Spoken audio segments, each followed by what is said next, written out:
Hi everybody. So this is my first YouTube video and I'm excited to do it.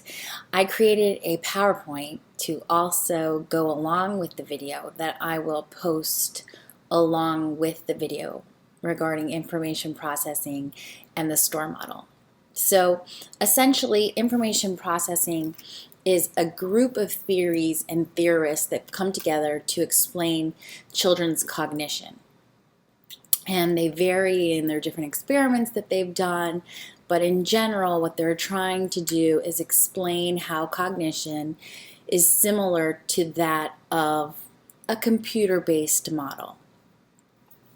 They're not only interested in the cognition itself, but the mechanisms that create this cognition within learners, in our case, children. So first we're going to start with the STORE model. And the STORE model has three basic areas that we're going to look at: the sensory register, the short-term memory store, and the long-term memory store. As information flows sequentially through each, learners can use mental strategies to transform the information or work with it. This in turn increases the chances that they retain the information and that they are later able to use it in an efficient manner and then adapt the information to changing circumstances. So basically, what we're doing is how they get the information, what they do with that information, and how, if and when, that becomes long-term memory. So the first is the sensory register. Here the person takes in a large amount of sights and sounds, but although these sights and sounds may be noticed, they're only stored momentarily. So picture yourself reading this chapter, chapter 7 of our book, and you're outside and you're hearing the birds, and maybe you're smelling an apple pie somebody's baking next door, and you're feeling the sun on you. And so you have all these sensory processes going on. But what you're really trying to do is focus on the chapter about sensory information processing. So what happens to all those sights, sounds, smells, feelings is that your brain takes them in but also lets them out, because otherwise it would be impossible to keep that all within you. What you saw or heard may only last for a brief time unless you do something to make sure that you remember it. And that word is called attending to. So when you're reading your chapter, you're really attending to those words on your page. And as college learners, you might be doing strategies that help you remember. You might be highlighting, you might be repeating, you might have kind of started realizing that you're on autopilot and go back to really attending. So the information processing theorists in the STORE model say, in order to remember and get past just sensory register, you must attend to the information. So the next step is our short-term memory store. We retain attended to information briefly so that we can actively work on that information and be able to use the information that's gained. Short-term memory, aka our basic capacity, is how many pieces of information can be held onto at once and worked with. So here we are, we're outside, we're reading our book, we come upon the word attending and we start trying to learn what that word is so that we can work with it. So one of the things we might do is what we're doing right now, explain to another person what attending is, or we might take out our journal and write down what it is. And this helps go into our short-term memory because now we're working with it. We're not just having it in our sensory peripheral, we are working with the information and trying to get it to remember it. A really good example of this short-term memory store can be a phone number. A friend tells you, hey, here's my phone number, give me a call. And if we work with that memory, then we're able to remember it. Maybe long term, maybe for 5 minutes until we get a piece of paper to write it down, or enter it into our phone. So that is basically from going from a sensory to a short term. Working memory or short-term memory, the number of items that can be briefly held in your mind while also engaging in some effort to monitor or manipulate those items.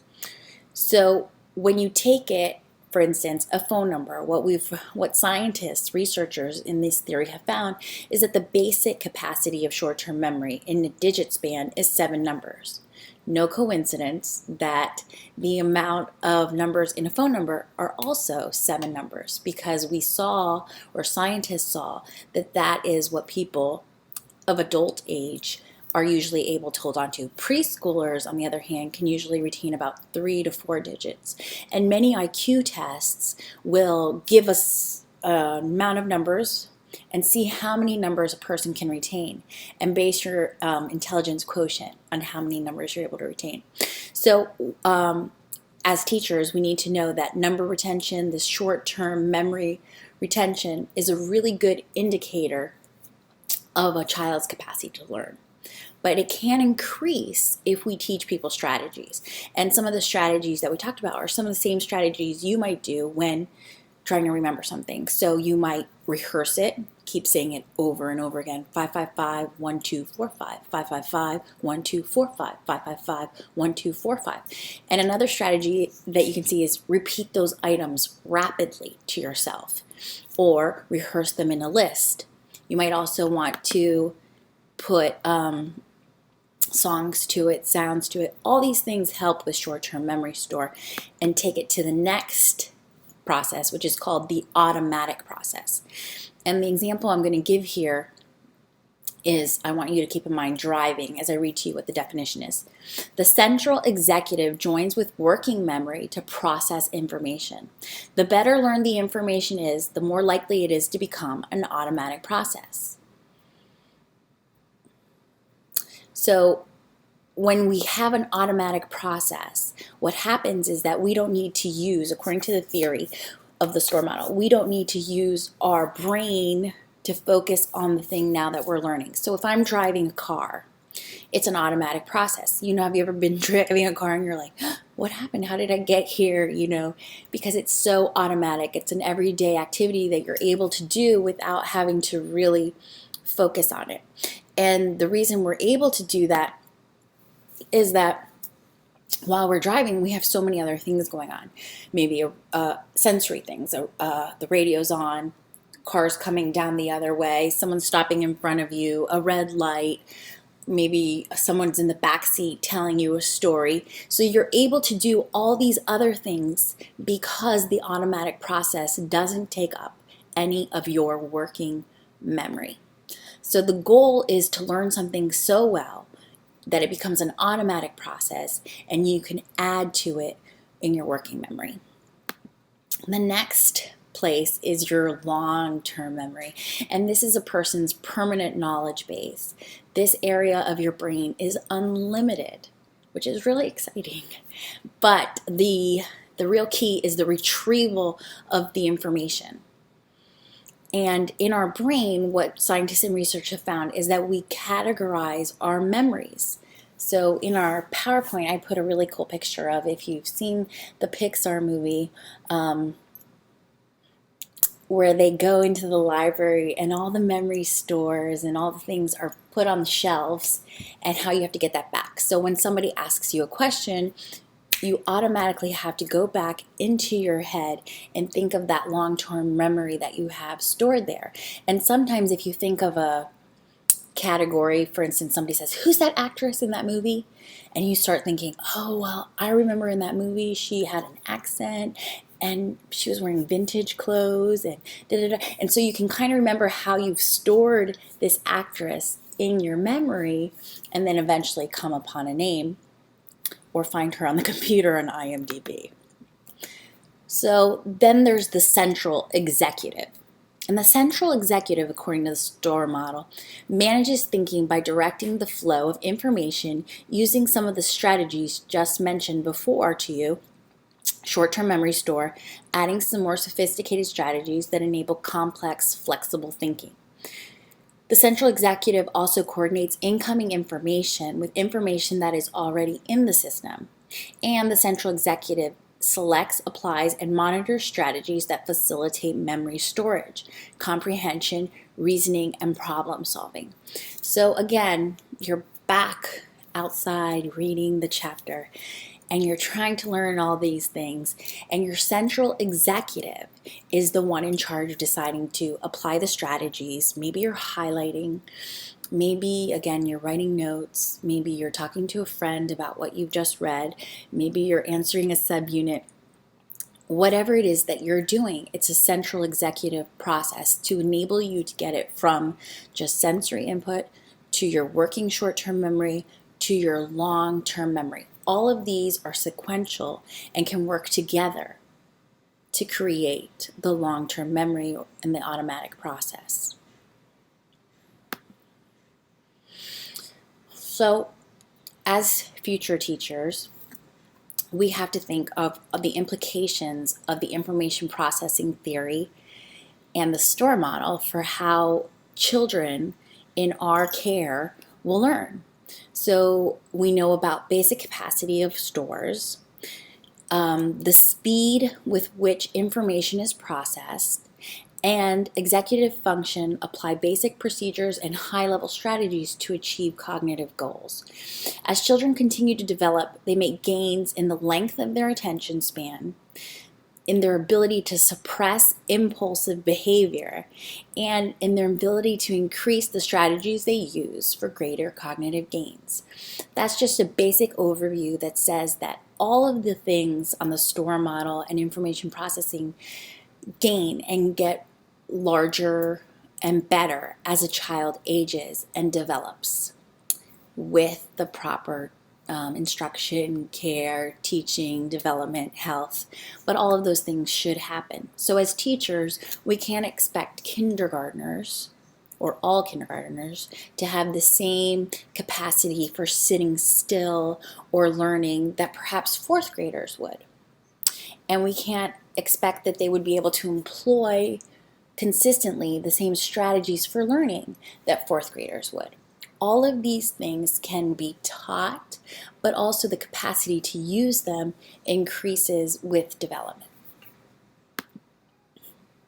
So there are types of memory according to our information processing. There's semantic memory, which is our general broad memory of how we understand things. And then there's episodic memory. And episodic memory is personal memories that go with experienced events and occur at a specific time and place. Children before the ages of 3 typically are incapable of episodic memory. And researchers have theorized why this is. And one of the greatest reasons that they believe is because they don't yet have a sense of self or understanding that things are happening to just them. But there are ways to increase episodic memory to happen at an earlier age. And one of those things that's really important for the development of episodic memory are imaginative play. So as teachers in preschool and kindergarten that we'll be working with these young children, when children do things such as script play, and that means they are taking on the role of perhaps a fairy princess, a doctor, a teacher, an artist. Through this script play, they're better able to understand episodic memory. What happens when? What happens when I'm a fairy princess? Well, I have a castle, and I have a carriage, and I have a beautiful dress. What happens when I'm a teacher? I have a classroom and students, and I teach them information. So these scripts help with children with the identity of self and also with episodic memory. Along with that comes autobiographical memory, which is what has happened to me. So when a parent or a teacher or is working with the development of memory with a child, you want to ask elaborative conversation questions rather than rehearsal. So when a child comes into your classroom, you say, "What did you do over summer vacation?" You want them to be able to tell you a story. And some children will be very good at this, and others will need prompting. So with prompting, what you want to do is make sure that you're asking open-ended questions that get the child to answer you about what they did. So Oh, you went to the beach? And what was at the beach? Oh, and there were dolphins in the water? What color were the dolphins? Did the dolphins make noise? What kind of noises did the dolphins make? You want to really help them and teach them to elaborate on their stories, and this in turn helps them with their memory. When you ask them yes or no questions, there isn't the same kind of gain in their memory abilities. So again, the information processing theory has a lot of implications for education. What I noticed from reading the chapter is that many of the things are study skills that can be taught. And through teaching them at appropriate ages, maybe even a little bit earlier, introducing the strategies, children can develop great gains. So some of the strategies we're going to talk about: rehearsal. When you have someone rehearse information, it takes it from the sensory to the working memory, and hopefully later on into the long-term store. So rehearse information. Well, let's say I'm learning a speech to give to a class or to tell a story. The more the person works with the information, the more likely they are to learn the information and do better with it. Organization. If a teacher can teach a child how to organize their thoughts and make the connections between subjects, that child is much more likely to understand, work with the information, and store it. So some organization techniques can be teaching a child how to outline a chapter, teaching a child how to match concepts together, perhaps synonyms, teaching a child numbers that go together. Elaboration, we talked about that already. Elaboration is just getting the student to continue with more information. So if they provide you with little, to keep building it so that they see what building upon that information is. All of these things can be scaffolding or tied to Vygotsky's MKO, more knowledgeable other, because the teacher has a role in getting the student to learn the strategies and employ the strategies in their learning. Another thing that we talked about long term, okay, so the child has learned the information, but now how do they recall the information?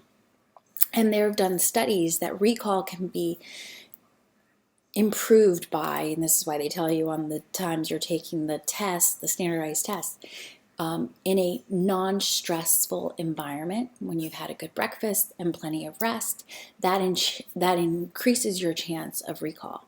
Reconstruction. So another thing is maybe you give the person a clue. Okay, remember when we did this yesterday? And you reconstruct the problem on the board that you did yesterday and let them go from there. And then another theory is sometimes you might give students information, a lot of information, and you check with them. Did you get the gist of that? And they use that in the information processing, the fuzzy trace theory or gist. And if you think about your own self and somebody asks you, do you have the gist of that? I kind of got the gist of that. Basically, I've got it, but I'm not an expert on it, and I could use some further help. But it's starting to be there, it's in my working memory, and I need further explanation. So when you teach a concept, maybe on day one, and then you go further with it, you have them work in groups with it, the gist now becomes retained knowledge. So implications for our education continue. What they've done is a lot of research into the development of reading. So emergent literacy. Children understand a great deal about written language before they even read or write. And phonological awareness strongly predicts emergent literacy knowledge and later reading achievement. Vocabulary and grammatical knowledge, adult-child narrative conversations, informal literacy, and related experiences. So basically what researchers have found is that children that are exposed to early sounds, letters, reading, out loud to themselves have much greater ability to become emergent literate. So they're able to write better, read better when they enter school because they've been exposed to more vocabulary, more grammar. The more words that a child hears, the more likely they are to speak at an earlier age, the more likely they are to read at an earlier age when these things are pointed out to. And when they go back to that elaborative conversation style, when a child is spoken to and asked to respond in an elaborative style versus a yes-no style, they are able to become emergent literate earlier. And that's really exciting for teachers to know, especially of a young age, that the more that we interact, the more that we try to reach out to the home environment to get them to interact with the child, the more likely they are to become literate at a young age. So, again, researchers looked at whole language, which is text in complete form, versus phonics approach, translating written symbols into sounds, and found that students or learners that were given the combination of the two did best, because learning to decode a word is improved when you know how sounds are supposed to go together. So as teachers, we need to be able to teach our readers the combination of whole language, looking at the word, understanding it, and then decoding through phonological awareness.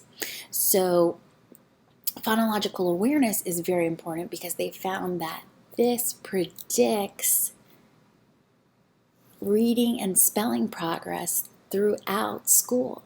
The better reader you are, the more able you are to learn. And they gave a great quote in the book, which was, learning to read, reading to learn. By age around 7 or 8, according to the researchers, children must be able to read in order to make the learning gains in our education system. So how do we help them as teachers get these gains? One is to provide a literacy-rich environment. You want to have a classroom library. You want to encourage reading, a reading corner for those that are having more difficulty reading, smaller picture books, headphones that can read to them, but you want to have reading available in your class. You also want to have teacher story time. This can be enjoyed throughout elementary school. Point out letter sounds, rhyming games, stories, and poems. So within your class, you want to have literature time. And we even did it in our own class, writing a poem, as simplistic as, very young second graders could do to fifth, sixth, seventh, eighth graders. High school poetry is extremely powerful, and you could ask for it to rhyme, not rhyme. Obviously, having them tell paragraphs, stories. You want to model literacy, which is basically you want to be able to read to the class, you want to show them inflection, different age-appropriate books, all those things that you can, as the teacher, model for them. You want to engage in interactive book reading. So we have the book, we read our story, and then what do we do with our story? Do we then make a play? Do we teach it to the class? Do we make it in a book report, make t-shirts to show our characters? Different ways to take that reading and have it come alive. That, as you can see, will move it from that working memory to that long-term memory, even to that automatic process. I bet we can all think back to books that we read so much growing up that we know it absolutely by heart. I know I can think of several.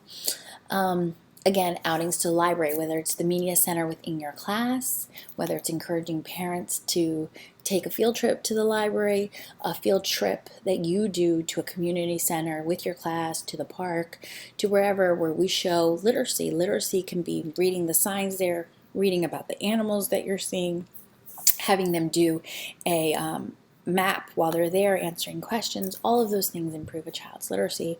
And also, obviously, reading and writing. So you want activities where children write, because reading and writing are connected to one another, and helping with the strategies of how to be better readers and writers. So another part of education that we'll look at is mathematics. And information processing shows that children at a very, very young age have basic understanding of math and understanding of quantities, and how they relate to one another. But of course, exposure and teaching of strategies helps with this. So the best math instruction combines practice, teaching of strategies, and conceptual understanding why that's like that. So you want in your classroom to provide opportunities for counting. Obviously, this would be in a young classroom. 3 little monkeys get on the bed. One fell off and bumped his head. How many monkeys are left on the bed? So these kind of things were just our games. They're silly, they're stories. The kids can count together. Any kind of game, any kind of, well, let's put all these blocks here. How many blocks do we have? Counting with each other. Those are simple ways to start counting. As they get older, having numbers displayed in your class, working with numbers constantly, working with tactile things that they have numbers. So comparing quantities. You want to start this at a young age too. I've got 6 meatballs over here and she's got 2 meatballs. Who has more meatballs? And you want to start working with these concepts at a young age and continuing to build, because math is definitely, just as reading is, something that we build on our information processing. Math, one of the important things is teaching strategies. Some lucky people are born with math strategies, but most of us have to learn them from somebody else. So when I math, I do my dear Aunt Sally. First I multiply, then I divide, then I add, then I subtract. This is an example of a strategy that you can teach and have a child work with, and it becomes an automatic process as they continue to use it, because all the research shows that the more that they practice their math facts, the more that they understand the concepts behind them, the better students will do in all their math tests. You want to teach about how to reason about numbers, and you want to make sure that you incorporate some fun things into math too. Curriculums about board games, how to design a board game related to math, how to count, maybe do fun games like around the world, come to the board, math rallies, obviously with different facts, some that they'll know and some that they have to stretch for. Scientific reasoning is really tied to the information processing, because what it says is that as children make gains, they are better to understand how theory and evidence must work together to create scientific knowledge. So you want to, as a teacher, get them to experiment with strategies of science. Obviously, the best science classes that I ever had don't just show you in a book what's going on, but have you do some hands-on, tactile, experiential learning. So if you're going to study the phases of the moon, you can give the children a chart where they have to draw the phases of the moon at home. If you want to teach them about what happens with salt water, you can bring salt water into the class. You could have students bring in, as we live in Florida, salt water. You can have them bring in leaves to do things with. You can have them bring in rocks or provide rocks and have them use files and hammers and different kind of things to teach the different characteristics that certain rocks have. So as they continue to age, and what the researchers have found is around adolescence, they're best able to understand and appreciate abstract thinking and logic and test multiple variables. So this is when you really want to start having them do science projects or science theorizing on their own, and doing scientific method to decide whether those theories are viable theories, and also to teach them to actively seek evidence that disconfirms these theories. They have to be of a certain age, really, to be able to do this on their own. Of course, there's scaffolding, which is you could do science projects ahead of time with a understanding that there's going to need to be a lot of parental help. And if that's available, then it can be a really good beginning tool to get them going. So that is my summation of our information processing chapter and the STORE model. Like I said, I made, for my own sake, to help my memory, I made a PowerPoint to go along with it, and I'll post it for everybody. I hope you have a great spring break, and I'll see you all at school soon.